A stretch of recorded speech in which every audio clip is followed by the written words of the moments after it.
Hello everyone and welcome. I'm Mike and this is Mike's After Action Reviews. Now, our rapid action reviews here at Mike's After Action Reviews are short. I try to keep them 1 minute and 30 seconds for each category that we cover.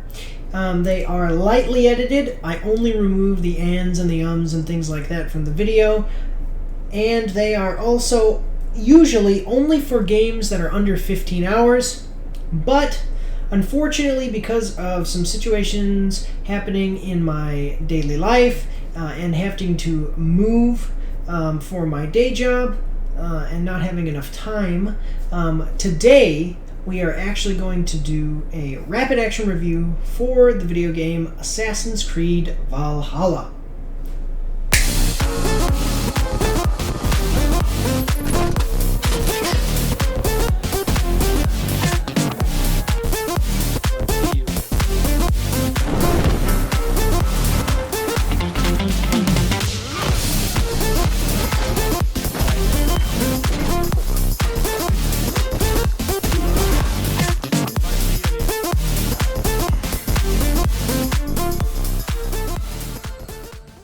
So, as always, we're going to start with the core game mechanic of the game, which in this case is combat. Now, this game's combat does not feel like the classic Assassin's Creed games. Things have been changing since Origins and Odyssey came out, and those have kind of set the precedent for what we have today. So, in the original game, you kind of had this feeling of being such a skilled warrior. You could walk in and even without a weapon and just your wrist blade, you could parry and instant kill enemies very easily. And then all the way moving up to Black Flag, in which you had your pistol and could shoot. But even pulling out your sword, you were able to, dodge and block and just be this machine of death. This one is much different than those in the way that it is more action RPG centric. So you have almost, think, God of War-esque, except you have a higher variety of weapons which you can find throughout the world. You can upgrade them, you can customize your character's stats through a perk tree, and then there are also some special abilities that you can get, such as targeting multiple enemies with a bow, or throwing axes at multiple enemies, and then even other ones like whipping out a spear on a rope and pulling enemies towards you so that way you can attack them, things like that. Big thing that I want to mention about combat is the biggest advantage that there is to this game is a perk that you can get in which you can equip hold a two-handed weapon in one hand, so you can equip two one-handed weapons instead of just having a one-handed weapon and a one-handed weapon or a one-handed weapon and a shield. Definitely take the two-handed weapon perk because I found that two-handed weapons are just the best thing. Moving on to the special features of the game, there is a bit of character customization as far as appearance, but it's no big deal, so I won't even touch on that. There is like I said, the skill tree, this weapon system in which you can find all these different weapons and sell them or upgrade them. Most of the weapons are useless. I kept the main weapon that you get in the beginning of the game for a very long time, actually, and I was content with that. Another big thing that I want to mention is the settlement upgrade system. Actually was a huge disappointment. There are maybe 3 or 4 things that I would highly recommend getting, such as the Seer, which allows you to take on some quests, questline that you can't unless you have the Seer. But other than that, even the barracks is just aesthetic things to change how your soldiers look. Almost everything is that way. It changes the way that your settlement looks. Like everything you can buy either changes the way your settlement looks or changes the way your ship looks or something like that. But it's all aesthetic. So that was actually kind of a disappointment.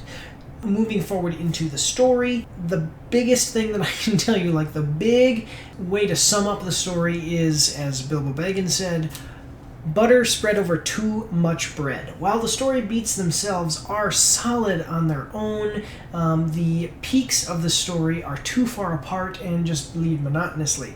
The best way that I can describe this to you is 70 to 90 hour runtime. I mean, I am a big fan of the old adage that if you can, make a book, write a book in 500 pages, do it if you have to.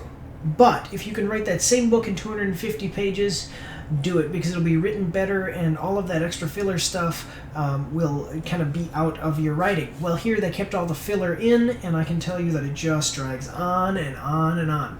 One specific thing I do want to mention about the story stuff is that there is that quest line that I told you you have to get the seer for, is that you can... So you're in an animus. You're actually a character, like a person who gets into an animus and is reliving the stories of your... So here's you. You're in an animus that makes you relive the memories of an ancestor, Eivor, and then Eivor can then go to a seer, and that seer gives him some magic drugs that makes him go into the memories of Odin.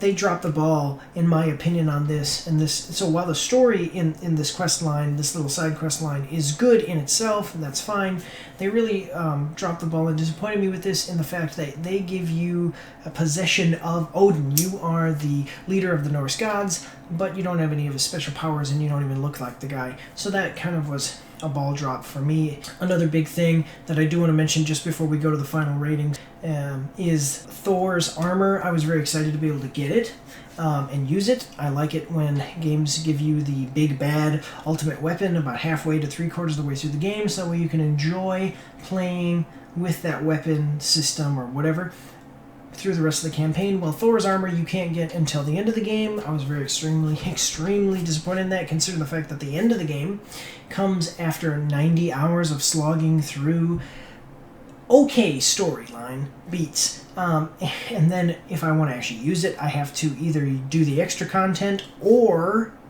play through the game again, which I did not want to do, so I was very disappointed in that. Okay, so kind of what the story is, though, just a real quick summary, like 30-second summary here, is Vikings.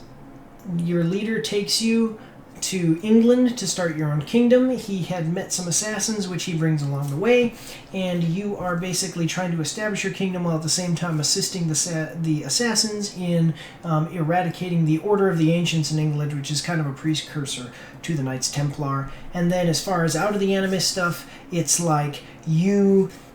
everything comes after Odyssey, are the same people. You're now trying to use the Animus to find a kind of solution to an ecological disaster that is threatening to destroy the Earth as we know it currently. I never pay attention to the out of Animus stuff, but again, like I said, Viking storyline actually in Animus, solid story beats, but they're just too far apart and it takes too long to get to the good stuff. My final review for this game is definitely going to be an average game.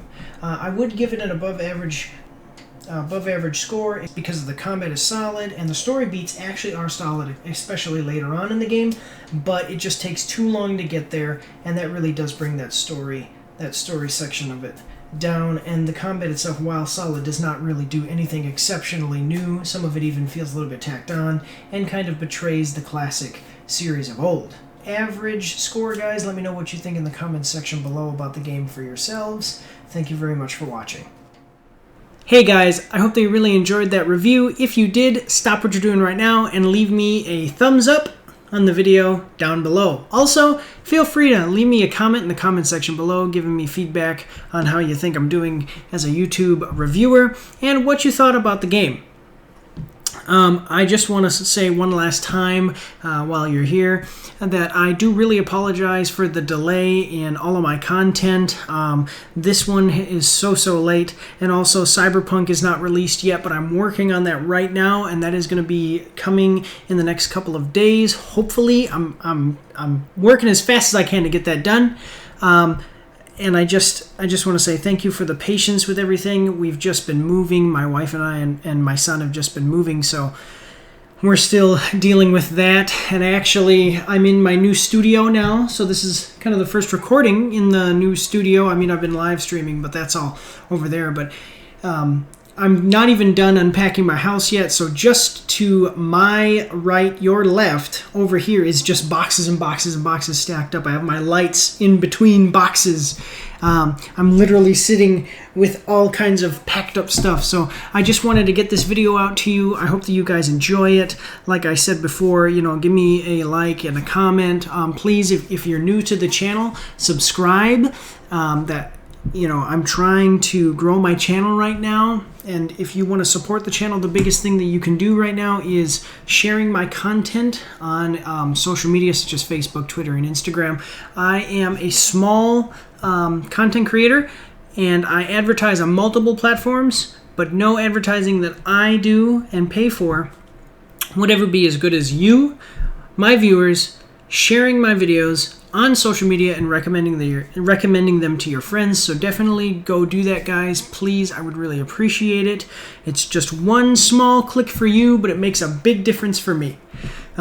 So the next things that we have coming up, though, is obviously, like I said, Cyberpunk 2077, an after-action review. Full-length review is coming out for that one, so go check that out. And then also today, I did just pick up Werewolf Apocalypse Earthblood, and I'm going to be live streaming that immediately after finishing recording this, so you can go see me live stream that game, check that one out. And then that one is also, depending on how long it takes me to beat the game, it's going to get a rapid action review or an after action review. And I can definitely say that I am so glad to kind of get a little bit of a break from open world games and just be able to play a linear storyline game.